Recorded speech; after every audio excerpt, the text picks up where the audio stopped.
Hello, नमस्कार. हे बघा, आज काशी फळाची भाजी बनवणार आहे मी. कुणी कुणी याला असं डांगर पण म्हणतं बरं का, पण आमच्याकडे काशी फळच म्हणतात. आणि आज नवरात्राचा ना, अष्टमीचा दिवस आहे ना, तर मग सगळेजण घरामध्ये उपवास धरतात. रोज तर एक जण धरतच, पण मग आता शेवटला सगळेच धरतात. पण म्हटलं आता ही याची काशी फळाची भाजी बनवू आणि दसम्या बनवू. त्यामुळं म्हटलं आता चला तुमच्यासोबत शेअर बी करूया. ठीक. आणि हे बघा, संस्कृतीचा अभ्यास करत होती, पण तिला म्हटलं माझं 2 मिनिटं आहे ना, व्हिडिओ काढ म्हटलं, शूट कर म्हटलं. त्याच्यामुळे ती उठून गेली. आता खूप जड जाते बरं का, आणि बरं असतं ना, तर मग कट नाही होत लवकर, वेळच लागतो थोडासा. दसमी सोबत छान लागेल आता ना, असं पण छान लागतंच मला. बाजरीची भाकर, ज्वारीच्या भाकरी सोबत. हे बघा, आता हे चिरले मी, आता भाजी करायला घेते.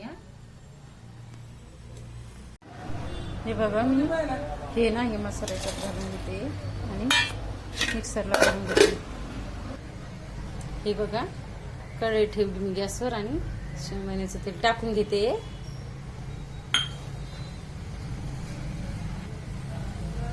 तापलं का लगेच हे परतून घ्यायचं थोडंसं.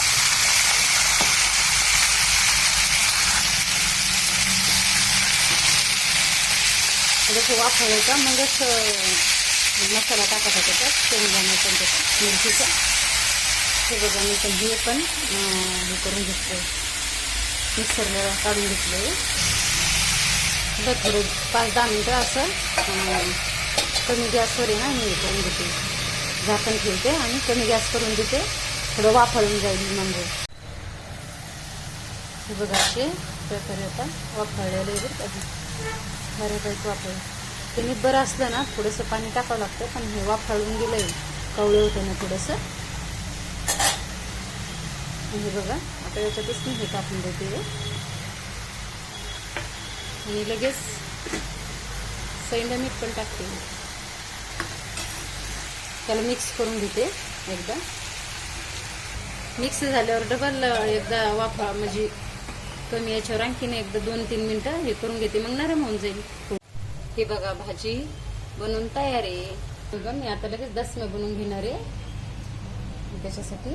हे बघा, दसमी ते तयार आहे. भाजी ते बघा, मी चिप्स बी बनवले, तळवले होते आणि आता संस्कृतीला खाली देते. हे घे ग संस्कृती, आणि टेस्ट सांग मला. ओके. ती म्हणे आई मला पण उपवास पकडायचा आहे, सगळ्यांनीच पकडला ना, तर मग तिला पण पकडायला लावला. मी पण हो म्हटलं, मग मी तिला. छान झालंय. हो ना, हो. ठीक आहे, बाय.